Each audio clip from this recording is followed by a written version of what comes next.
Abşeron rayonunun Məmmədli kəndində, Həsənbəy Ağayev və Ziya Bünyadov küçələrində Yanardağ Dövlət Tarix Mədəniyyət və Təbiət Qoruğuna yaxın böyük bir ərazi plana düşüb. Türkistan.az oxu.az-a istinadən məlumat verir ki, buna səbəb həmin ərazinin yaxınlığında yerləşən fərdi yaşayış evlərinin həyətyanı sahələrində metan qazının aşkar olunması göstərilir.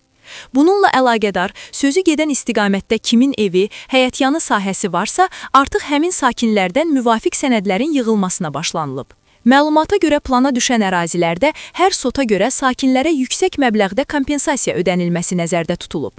Əlavə edək ki, plana düşən ərazilər Böyük Şor Pirşağı yeni avtomobil yolunun ətrafında yerləşir. Qeyd edək ki, 27 noyabr 2025-ci ildə Abşeron rayonunun Məmmədli qəsəbəsində Həsənbəy Ağayev və Ziya Bünyadov küçələrində Yanardağ Dövlət Tarix Mədəniyyət və Təbiət Qoruğu ərazisinin yaxınlığında yerləşən fərdi yaşayış evlərinin həyətyanı sahələrində metan qazı aşkar edilmişdi.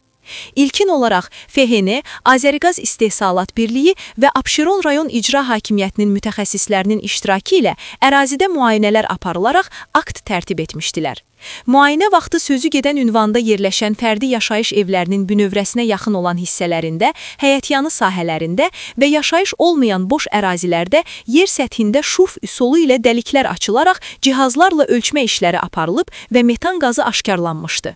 Bu səbəbdən mümkün partlayış, yanğın hadisələrinin qarşısının alınması və sakinlərin təhlükəsizliyinin təmin olunması məqsədi ilə Azəriqaz İstehsalat Birliyi tərəfindən əraziyə qazın nəqli müvəqqəti olaraq dayandırılmışdı.